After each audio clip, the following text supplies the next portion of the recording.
Soft power ou la force douce et son importance et la capacité de cette force douce à réaliser le développement et à aider les différentes populations à aller de l'avant.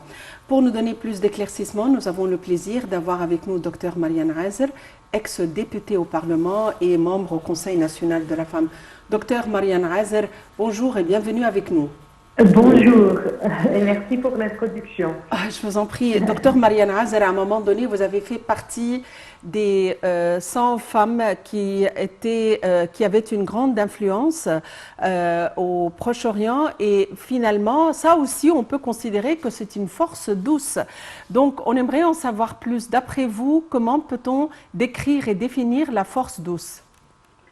La force douce, c'est l'influence qui est sans force et à ça, on doit avoir recours à l'éducation et à la culture. Ça, c'est la définition simplement.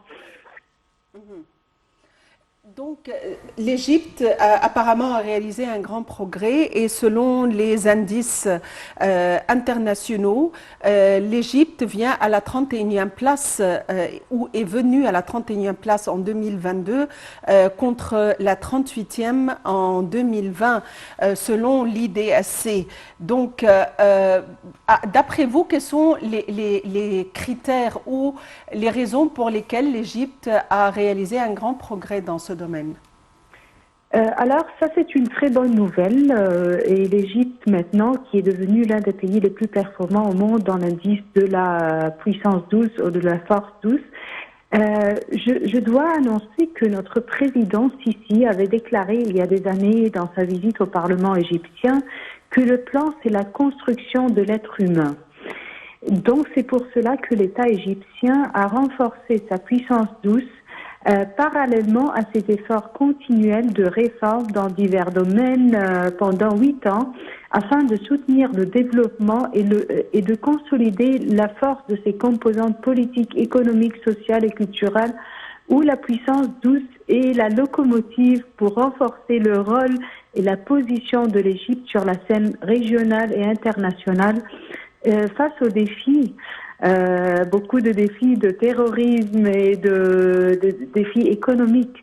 Et ça lui permet de proposer des initiatives visant à parvenir à la sécurité et à la paix, la stabilité dans la région, ainsi qu'à ouvrir un rapprochement avec des personnes de cultures différentes et plus d'investir dans le capital humain et d'exploiter le patrimoine culturel. Et dans ça, je veux mentionner des exemples de beaucoup d'événements qui arrivent maintenant en Égypte et dans les différents gouvernorats de l'Égypte avec le ministre de Culture et aussi au Caire, nous avons vu l'événement dans le grand musée de Fatma Saïd et du maestro Nader Abbasi, où il y avait beaucoup de monde qui ont célébré beaucoup de culture. Farah Dibani à l'opéra, il y a beaucoup d'événements qui arrivent dans le musée de civilisation. Prochainement et récemment, il y avait un événement organisé par le musée et Dr Monazaki, Soft Power Production. C'était un événement de chant, beaucoup de chansons égyptiennes et internationales offertes par Dalia Elili Farid pour les femmes du business qui sont venues de partout à travers le monde. Elles ont atteint cet événement. Donc ça, c'est la puissance douce de l'Égypte d'offrir la culture, l'art, beaucoup de choses qui arrivent aussi en coopération avec les ambassades différentes. C'est un rapprochement de culture avec l'ambassade italienne et le centre culturel italien, l'Espagne. Tout ça arrive dans le musée de civilisation géré par Dr Ahmed Kounim. Donc il y a beaucoup d'institutions en Égypte qui organisent des événements pour que la culture soit là, pour que l'art soit là. Ça c'est quelque chose de très intéressant. Aussi, à cet égard, le Centre des médias du Conseil des ministres a publié un rapport comprenant des infographies sous le titre que le soft power de l'Égypte, où en étions-nous et comment sommes-nous devenus. Et ça indique que l'État est très, très intéressé à la puissance douce. Le rapport a souligné le succès de l'Égypte en l'obtention d'une position que vous avez mentionnée, la position privilégiée dans les indicateurs de la puissance douce. Et le rapport indique que l'indice de soft power mesure à la fois la perception et l'évaluation des citoyens, non seulement la perception, et ça c'est très important. Et les spécialistes participant à l'indice du soft power de l'État ont indiqué beaucoup de nombres et de chiffres qui sont importants pour évaluer la manière dont le pays gère la puissance douce. Le rapport a mentionné également que l'Égypte est à l'avant-garde des pays du monde qui ont réalisé du progrès dans l'indice mondial de puissance. Et les nombres, vous avez déjà mentionné les chiffres qui sont très importants. Il faut aussi mentionner que 29 150 pièces historiques ont été récupérées par l'État égyptien. L'État égyptien s'intéresse maintenant à développer le sentier de la Sainte Famille, qui est devenu un des points les plus importants mentionnés par le UNESCO. Le grand musée qui sera inauguré, tout ça mentionne qu'il y a le soft power. Aussi, l'État égyptien s'intéresse à beaucoup comment dirais-je, beaucoup d'événements qui sont liés à la culture. Oui, justement, docteur Marianne Azer, bonjour. Justement, je voulais donc poser une question sur la culture ou les événements culturels organisés en Égypte, comme vous venez de dire. On sait que la culture est l'un des éléments sur lesquels donc s'appuie le soft power ou la puissance douce. La culture dans toutes ses formes, la littérature, l'art, le cinéma, la télévision, l'art plastique, toutes les sortes donc de cultures, surtout que l'Égypte a une grande histoire donc concernant l'histoire, que ce soit l'histoire de l'Égypte antique ou aussi sur le plan intellectuel, et on a de grands écrivains qui ont influencé donc le monde arabe, aussi le monde étranger, puisqu'il y a des œuvres qui ont été donc traduites pour plusieurs langues, comme les romans donc de Naguib Mahfouz par exemple. Selon vous, quelle est la place de la culture égyptienne et de la littérature égyptienne ces jours-ci comme une puissance douce? On peut mentionner des exemples pour dire que le Caire a été nommé comme la capitale de culture dans le monde islamique.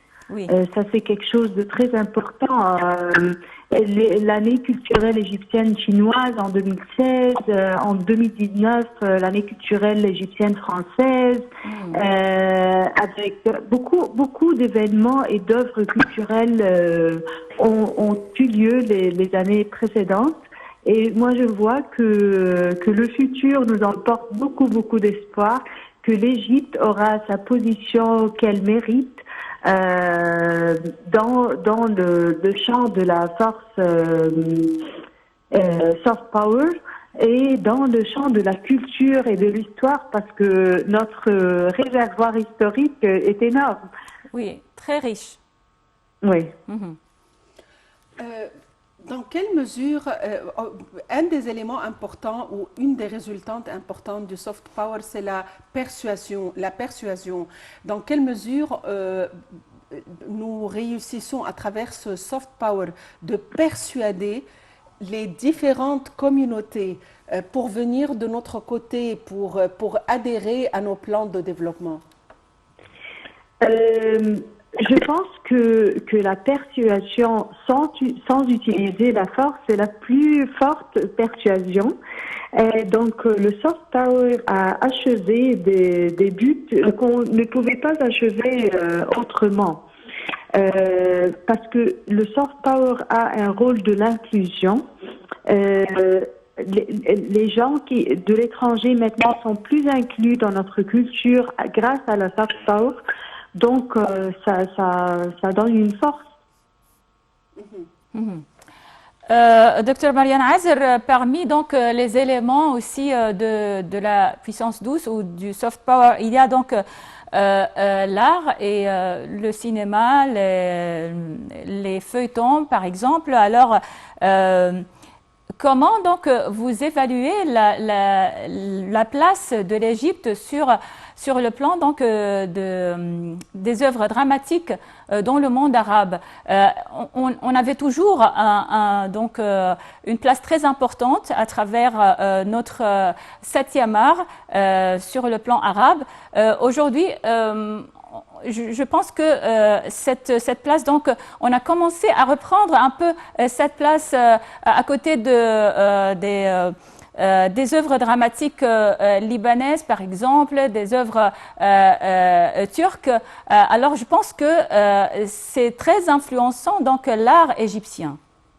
Vous avez amplement raison. Il y avait quelques années, les œuvres dramatiques n'étaient pas tellement assez fortes à la hauteur de ce qu'on attendait de l'art égyptien. Mais maintenant, je vois qu'il y a beaucoup d'œuvres dramatiques qui sont à la hauteur et qui adressent des problèmes sociaux dont on a besoin maintenant. Donc, je pense que l'Égypte maintenant récupère sa position dans le monde arabe.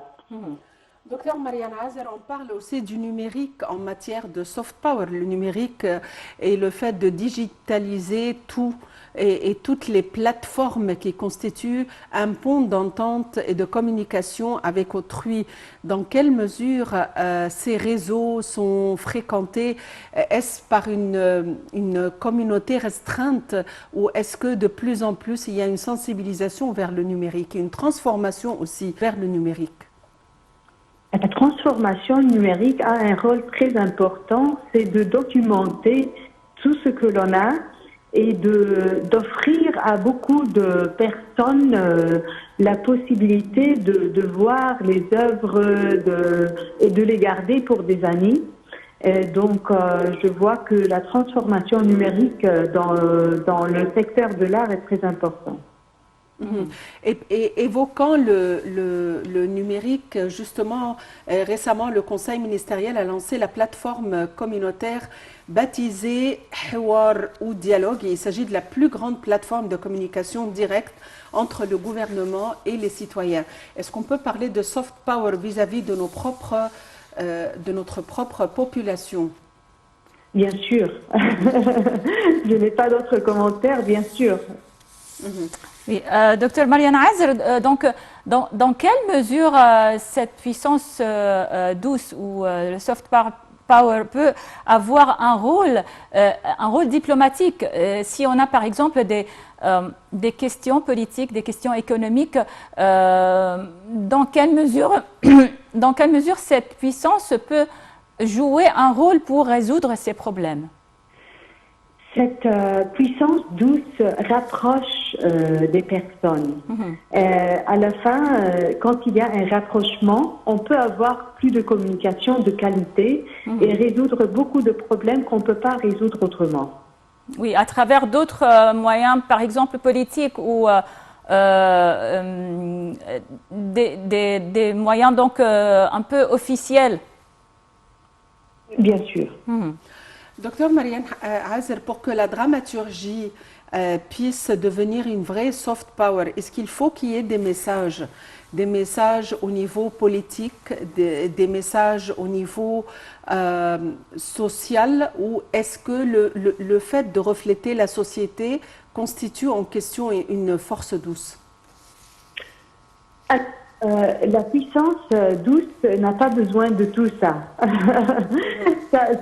C'est comme une intrusion dans le monde de chaque personne et ça rapproche sans parler, sans dire beaucoup de choses. Et ça, c'est l'avantage de la puissance douce. Bon, alors, Dr Marianne Azer, ex-députée au Parlement égyptien et membre du Conseil national de la femme, merci beaucoup et passez une excellente journée.